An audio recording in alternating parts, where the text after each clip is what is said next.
solenidade do Santíssimo Corpo e Sangue de Cristo, Corpus Christi 2025.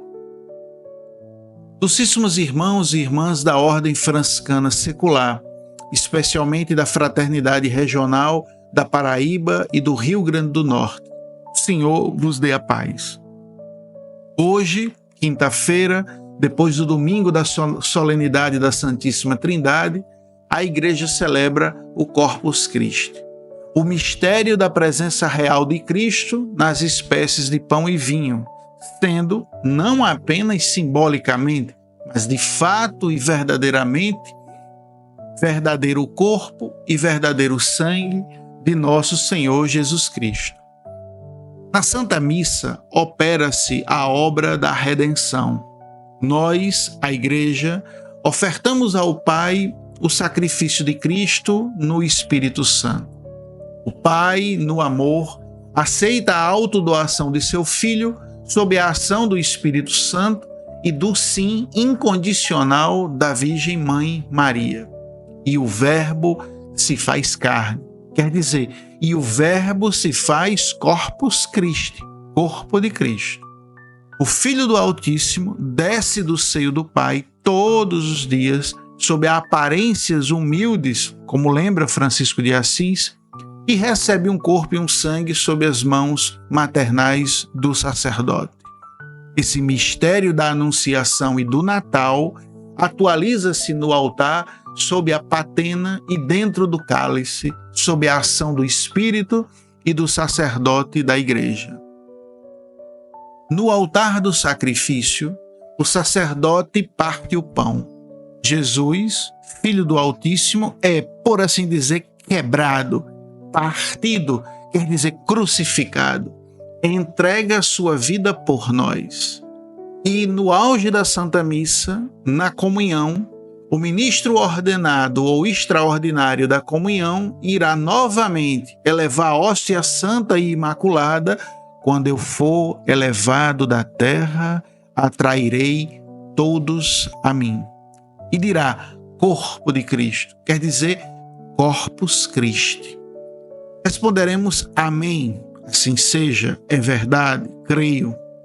Ao comungar do Santíssimo Corpo e do Santíssimo Sangue de nosso Senhor Jesus Cristo, na espécie do pão e ou do vinho, se desfaz dentro de nós as espécies de pão e vinho e, por assim dizer, se desprende a divindade de Cristo e, portanto, do Pai e do Espírito Santo, comunicando-se com nosso espírito. Agora, na comunhão, é Cristo crucificado, ressuscitado, que na cruz, na hora derradeira, na total entrega do cumprimento da vontade do Pai, doa seu espírito. Na comunhão, pois, ao receber, ao entrar numa comum união com o corpo de Cristo, recebemos o Espírito do Senhor. Essa expressão Espírito do Senhor, Francisco de Assis gosta de utilizar para fazer referência tanto ao Espírito de Jesus quanto ao do Pai, o seu único e mesmo Espírito. E, como vimos na meditação sobre a Trindade, na carta de Francisco aos franciscanos seculares, esse Espírito, toda a Trindade faz morada, repousa, convive familiarmente com o penitente, com a penitente. Voltaremos a isso daqui a pouco. Antes, porém, vamos trazer algo da nossa espiritualidade franciscana, particularmente a espiritualidade de Francisco de Assis. Poderíamos trazer algo da espiritualidade antoniana, ou da espiritualidade clariana, ou da espiritualidade das franciscanas seculares, por exemplo, de Santa Ângela de Foligno ou de Santa Margarida de Cortona. Portanto, a espiritualidade angeliana ou a espiritualidade margaridiana. Em Clara e Antônio, por exemplo, destacam-se fatos miraculosos relacionados ao Santíssimo Corpo do Senhor. Em Francisco de Assis isso não aparece. Todos conhecemos que num dia de perigo para o mosteiro, Clara, expondo o corpo do Senhor, não como fazemos hoje com ostensório, etc., mas enfim, numa atitude de adoração diante do corpo de Cristo, conseguiu expulsar os irmãos hereges, os sarracenos. Também conhecemos que Santo Antônio deixou um jumento sem comer por alguns dias e, ao colocá-lo diante da comida e do corpo do Senhor, antes de comer, ele se inclina diante da Eucaristia como se adorasse o Senhor, o que levou muitos à conversão.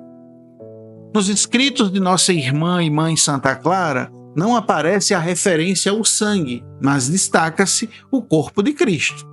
Evidentemente, porém, que onde tem corpo tem sangue.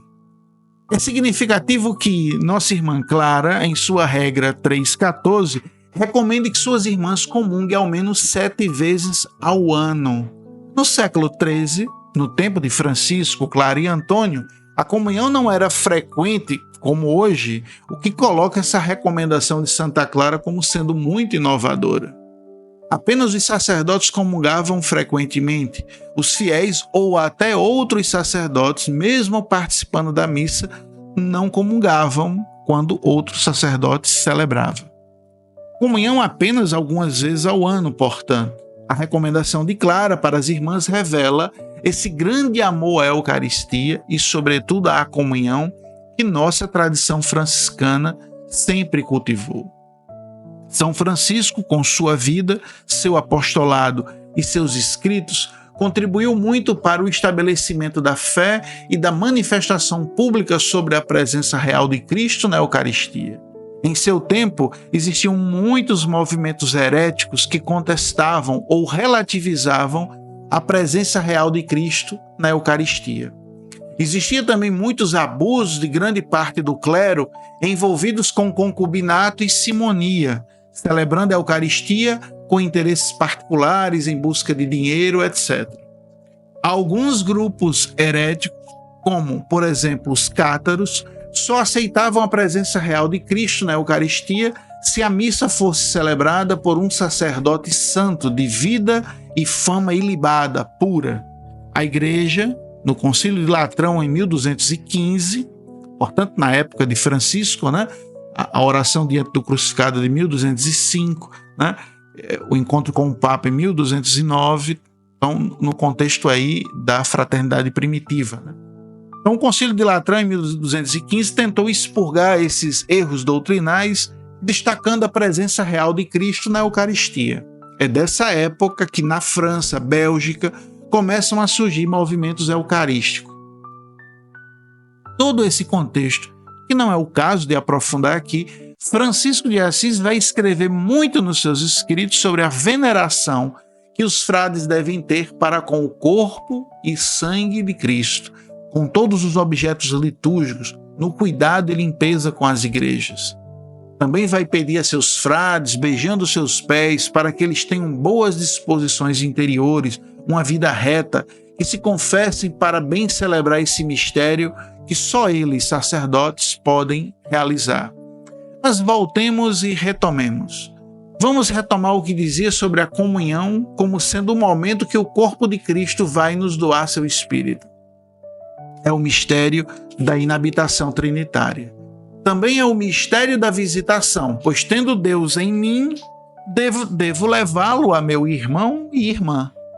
Só ficar de mãos postas, revirando os olhos, com véu na cabeça, mas ao sair da missa ou da adoração ao Santíssimo, não levo para a minha vida secular essa sacralidade, então não imito a Virgem Maria nem Francisco de Assis. Seria uma mera devoção, mas que está privada de espiritualidade. Uma devoção, pois, sem espírito, sem sensibilidade, sem o olhar espiritual. A fé na presença real de nosso Senhor Jesus Cristo no pão e no vinho é uma presença objetivamente extraordinária. A presença do Senhor é uma teofania, é uma manifestação de sua presença. A presença do Senhor acontece em alguns lugares. Nestes lugares, revelado nas Sagradas Escrituras e na tradição espiritual da Igreja, Deus está presente, se faz presente, mas é preciso aceder a este lugar. Precisamos sempre nos exercitar a sempre estarmos bem dispostos, abertos a acolher com espírito vigilante a chegada da presença de Deus.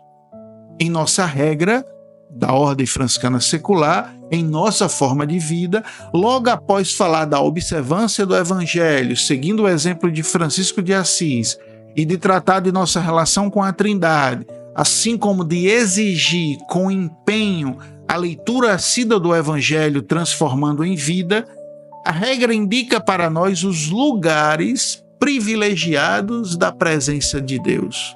No artigo 5, lemos, cito, os franciscanos seculares, portanto, procurem a pessoa vivente e operante do Cristo, nos irmãos, na Sagrada Escritura, na Igreja e nas ações litúrgicas.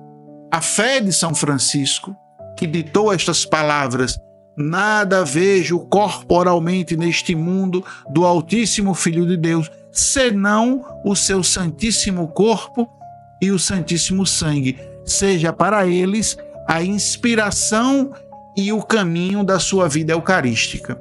Fim da citação. Na primeira frase, a regra informa que a relação do franciscano secular é com um Cristo vivo e operante, e que isto não é óbvio, não é cultural e não faz referência a nenhuma situação política na igreja ou na paróquia. É uma relação viva com Cristo e não política. Esse Cristo vivo e dinâmico que opera, que trabalha, deve ser procurado, buscado. É preciso colocar-se na busca, na procura de Cristo. A regra nos dá as pistas dos lugares dessa teofania de Deus, nos lugares privilegiados de sua presença, nos irmãos, na Sagrada Escritura, na Igreja e nas ações litúrgicas. Portanto, 4 lugares.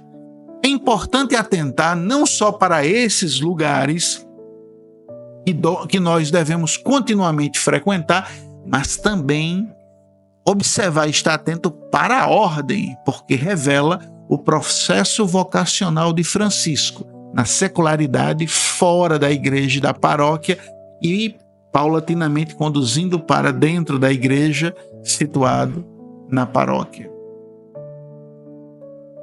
Mas como ver a presença de Cristo vivo e operante nesses lugares?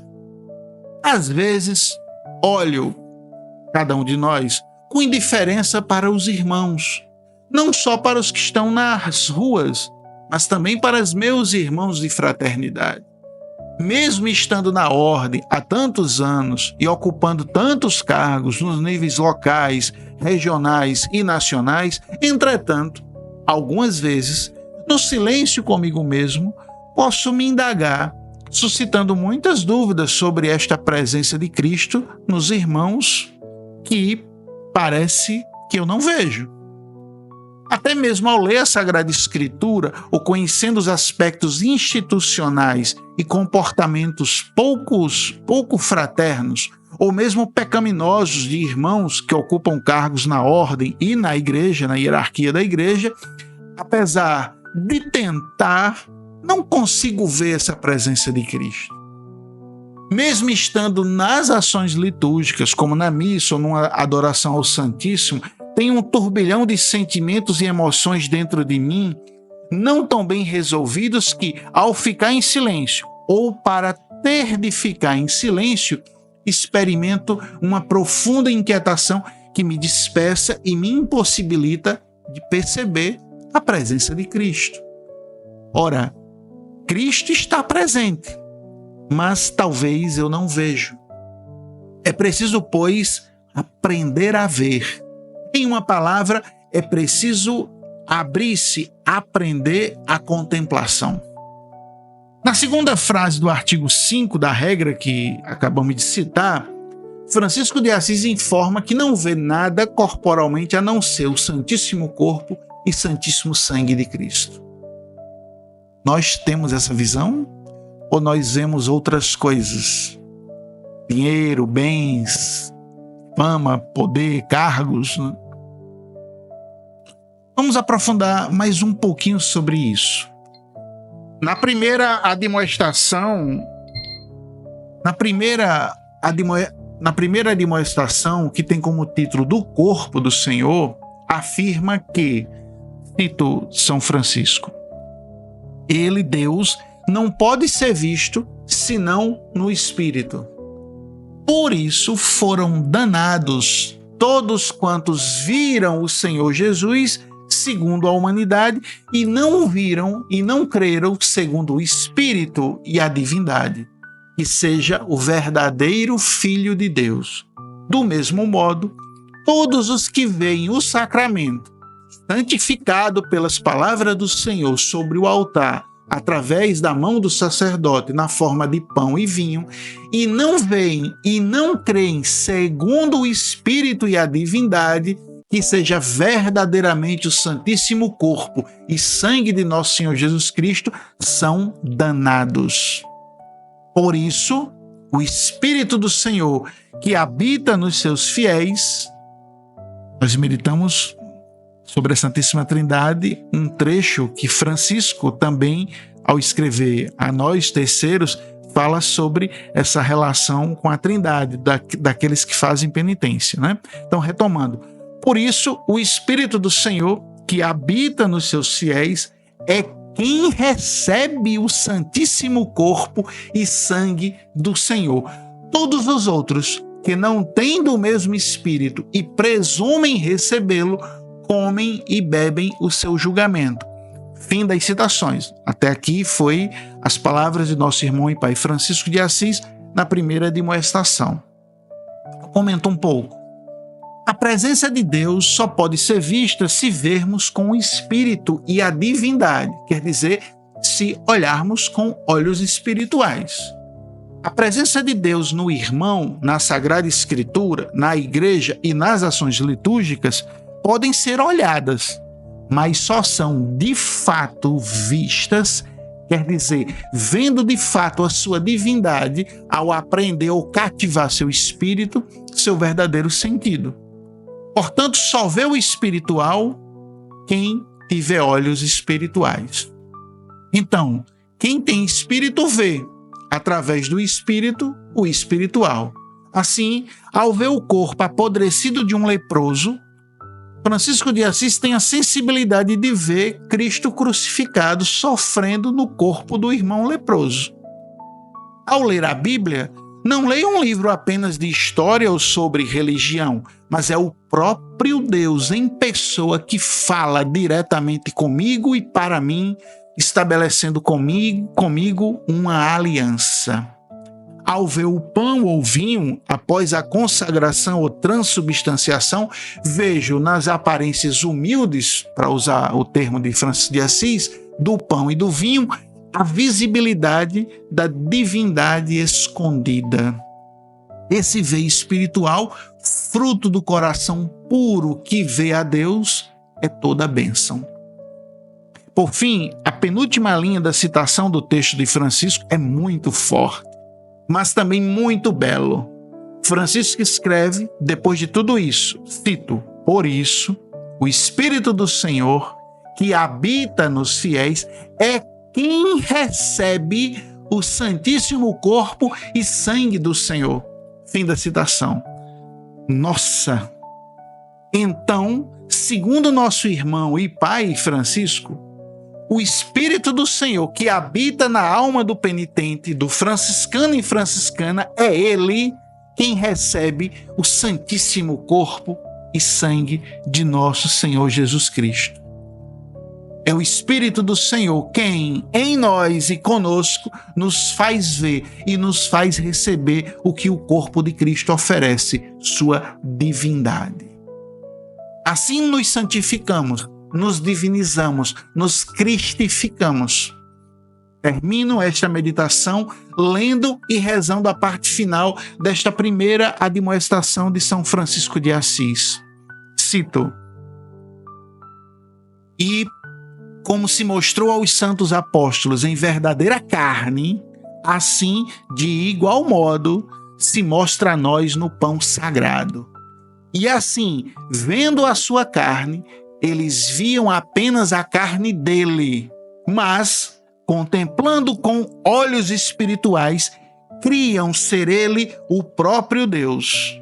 Assim também nós, vendo o pão e o vinho com olhos corporais, vejamos e creiamos firmemente ser dele o santíssimo corpo e sangue vivo e verdadeiro. E desse modo o Senhor está sempre com seus fiéis, como ele mesmo diz: eis que estou convosco até a consumação do século. Paz e bem a todos e a todas.